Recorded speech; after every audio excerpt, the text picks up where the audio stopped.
ಜೆಡಿಎಸ್ನ ಬಿಡದಿ ಟೌನ್ಶಿಪ್ ವಿರುದ್ಧದ ಪಾದೆ ಓಕೆನಾ ಓಕೆನಾ ಜೆಡಿಎಸ್ನ ಬಿಡದಿ ಟೌನ್ಶಿಪ್ ವಿರುದ್ಧದ ಪಾದಯಾತ್ರೆ 2ನೇ ದಿನಕ್ಕೆ ಕಾಲಿಟ್ಟಿದೆ. ಈಗಾಗಲೇ ನಿಖಿಲ್ ಕುಮಾರಸ್ವಾಮಿ ಅವರು ಈ ಒಂದು ಪಾದಯಾತ್ರೆಯನ್ನು ಮುನ್ನಡೆಸ್ತಾ ಇದ್ದಾರೆ. ಅವರೇ ಮಾತಾಡಿಸ್ತಾ ಹೋಗ್ತೀನಿ. ಸರ್, 2ನೇ ದಿನದ ಪಾದಯಾತ್ರೆ ಸರ್ಕಾರ ಮಾತ್ರ ಹೇಳ್ತಾ ಇದೆ ನಾವು ಟೌನ್ಶಿಪ್ಪನ್ನು ಯಾವುದೇ ಕಾರಣಕ್ಕೂ ನಿಲ್ಲಿಸೋದಿಲ್ಲ ಅನ್ನುವಂಥದ್ದು. ಜೊತೆಗೆ ಈಗಾಗಲೇ CM DK ಶಿವಕುಮಾರ್ ಅನೌನ್ಸ್ ಕೂಡ ಮಾಡಿದ್ದಾರೆ, ಹೆಚ್ಚಿನ ಹಣವನ್ನು ಕೊಡ್ತೇವೆ ಅನ್ನುವಂಥದ್ದು. 2 ಕೋಟಿ ಅಲ್ಲ 3 ಕೋಟಿ ಕೊಡ್ತೀನಿ, 25 ಕೋಟಿ ಕೊಡ್ತೀನಿ ಅಂದರೂ 1 ಇಂಚ್ ಭೂಮಿನೂ ಕೂಡ ಇಲ್ಲಿರ್ತಕ್ಕಂಥ ಸ್ವಾಭಿಮಾನಿ ರೈತರುಗಳು ಅವ್ರು ಕಷ್ಟಪಟ್ಟು ಕೃಷಿ ಮಾಡಿ ಗೌರವಯುತವಾಗಿ ಬದುಕು ಕಟ್ಕೊಂಡಿರ್ತಕ್ಕಂಥ ಅತ್ಯಂತ ಉತ್ತಮವಾದಂಥ ನೀರಾವರಿ ಪ್ರದೇಶವನ್ನು 1 ಇಂಚ್ ಭೂಮಿನೂ ಕೊಡೋದಕ್ಕೆ ನಾವು ಸಿದ್ಧ ಇಲ್ಲ ಅನ್ನೋದು ರೈತರ ಮನಸ್ಸಿನಲ್ಲಿ ಒಂದು ಸ್ಪಷ್ಟತೆ ಇದೆ.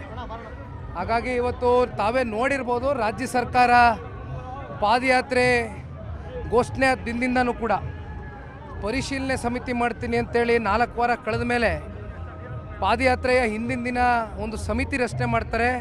30 ದಿನದಲ್ಲಿ ವರದಿ ಕೊಡ್ತೀನಿ ಅಂತಾರೆ. ಆ ವರದಿಯಲ್ಲಿ ಏನು ಬರುತ್ತೆ ಅನ್ನೋದು ಕೂಡ ಇವತ್ತೇ ನೀವೆಲ್ಲರೂ ಕೂಡ ಹೇಳಬಲ್ಲರು.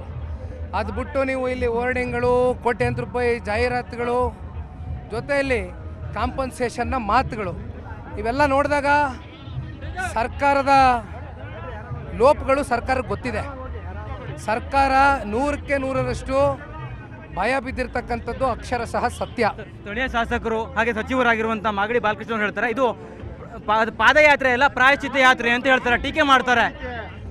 ಇದು ಪ್ರಾಯಶ್ಚಿತ್ತ ಯಾತ್ರೆನೋ ಅಥವಾ ಕಾಂಗ್ರೆಸ್ನ 2028ರ ಮುಂದೆ ಅಡಿಪಾಯ ಆಗ್ತಾ ಇರ್ತಕ್ಕಂಥ ಪಶ್ಚಾತ್ತಾಪ ಯಾತ್ರೆನೋ ಅದು ಜನ ತೀರ್ಮಾನ ಮಾಡ್ತಾರೆ. ಬನ್ನಿ ಈಗ ಬೆಂಗಳೂರಿಗೆ ಈ ಒಂದು ಪಾದಯಾತ್ರೆ ಎಂಟ್ರಿ ಆಗೋದಕ್ಕೆ ಬಿಡಬಾರ್ದು ಅನ್ನೋ ನಿಟ್ಟಿನಲ್ಲಿ ಪೊಲೀಸರು ಒಂದಿಷ್ಟು ವ್ಯವಸ್ಥೆಗಳನ್ನ ಮಾಡ್ಕೊಂಡಿದ್ದಾರೆ. ಆ ಬಗ್ಗೆ ಏನು ಹೇಳ್ತೀರಿ? ಹತ್ತಿಕ್ಕುವಂಥ ಒಂದು ಕೆಲಸನ ಇದು ಪಾದಯಾತ್ರೆಯನ್ನು? ರೈತರು ಅತ್ಯಂತ ಶಾಂತಿಯುತವಾದಂಥ ವರ್ಗ.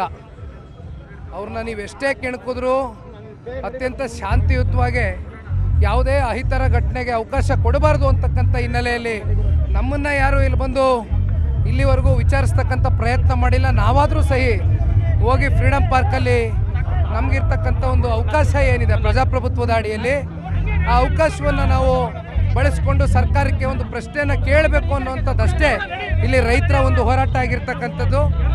ಸರ್ಕಾರ ಯಾವ ಹಂತಕ್ಕೆ ಬೇಕಾದರೂ ಹೋಗ್ತಕ್ಕಂಥದ್ದಕ್ಕೆ ಹಿಂದೆಯೂ ಕೂಡ ನಾವು ನೋಡಿದ್ದೇವೆ.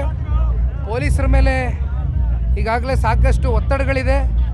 ಎಷ್ಟೇ ಸವಾಲುಗಳು ಎದುರಾದರೂ ಕೂಡ ಫ್ರೀಡಮ್ ಪಾರ್ಕ್ನಲ್ಲಿ ಹೋಗಿ ಸರ್ಕಾರಕ್ಕೆ ಪ್ರಶ್ನೆ ಮಾಡುವಂಥ ಕೆಲಸ ಮಾನ್ಯ ದೇವೇಗೌಡರು ಸಾಹೇಬರ ಮಾರ್ಗದರ್ಶನದಲ್ಲಿ ಕುಮಾರಣ್ಣ ಅವರ ನೇತೃತ್ವದಲ್ಲಿ ಜನತಾದಳ ಪಕ್ಷ ಅತ್ಯಂತ ಗಟ್ಟಿ ನಿಲುವಿಂದ ರೈತರ ಜೊತೆ ನಿಲ್ತೇವೆ.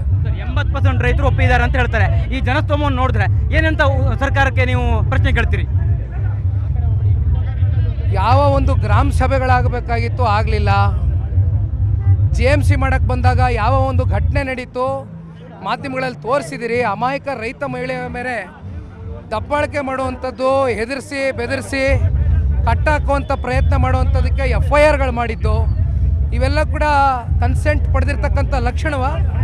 ಸದನದೊಳಗೆ ಉತ್ತರ ಕೊಡೋದಕ್ಕೂ ಕೂಡ ಶಾಸಕರನ್ನ ಸಿದ್ಧಪಡ್ತೀವಿ ಅಂತ ಹೇಳ್ತಾ ಇದ್ದಾರೆ ಸರ್. ಕೊನೆಯ ಪ್ರಶ್ನೆ ಸರ್, ಶಾಸಕರನ್ನು ಕೂಡ ಸಿದ್ಧಪಡ್ತೀವಿ ನಾವು ಸದನದಲ್ಲಿ ಉತ್ತರ ಕೊಡೋದಕ್ಕೆ ಅನ್ನೋ ರೀತಿಯಲ್ಲಿ ಸರ್ಕಾರ ಸಿದ್ಧತೆಯನ್ನು ಮಾಡ್ಕೊಳ್ತಾ ಇದೆ. ನಮ್ಮ JDLP ನಾಯಕರ ನೇತೃತ್ವದಲ್ಲಿ ನಮ್ಮ ಶಾಸಕ ಮಿತ್ರರು ಸಂಪೂರ್ಣವಾಗಿ ಈ ಒಂದು ವಿಚಾರಕ್ಕೆ ಸಂಬಂಧಪಟ್ಟಂತೆ ಎಲ್ಲ ಮಾಹಿತಿಯನ್ನು ಪಡ್ಕೊಂಡಿದ್ದಾರೆ. ಸದನದಲ್ಲಿ ಜನತಾದಳ ಪಕ್ಷ ಹಲವಾರು ಪ್ರಶ್ನೆಗಳ ಸುರಿಮಳೆಯನ್ನು ಇವತ್ತು ಈ ರಾಜ್ಯ ಸರ್ಕಾರಕ್ಕೆ ಇಟ್ಟು ರಾಜ್ಯ ಸರ್ಕಾರದಿಂದ ಉತ್ತರ ಪಡಿತಕ್ಕಂಥ ಪ್ರಯತ್ನ ಮಾಡ್ತೇವೆ. ಧನ್ಯವಾದ. Thank you. ಇದಿಷ್ಟು ನಿಖಿಲ್ ಕುಮಾರಸ್ವಾಮಿ ಅವರ ಸ್ಪಷ್ಟವಾಗಿರುವಂಥ ಮಾತು. ಅವರು ಸ್ಪಷ್ಟವಾಗಿ ಹೇಳ್ತಾ ಇದ್ದಾರೆ ಯಾವುದೇ ಕಾರಣಕ್ಕೂ ಈ ಒಂದು ಟೌನ್ಶಿಪ್ ಅನ್ನ ಆಗೋದಕ್ಕೆ ನಾವು ಬಿಡೋದಿಲ್ಲ ಅನ್ನುವಂಥ ಮಾತನ್ನ ಹೇಳ್ತಾ ಇರುವಂಥದ್ದು. ಕ್ಯಾಮರಾ ಪರ್ಸನ್ ಶ್ರೀನಿವಾಸ್ ಜೊತೆ ಕಾರ್ತಿಕ್, ನ್ಯೂಸ್ 18 ಕನ್ನಡ, ರಾಮನಗರ.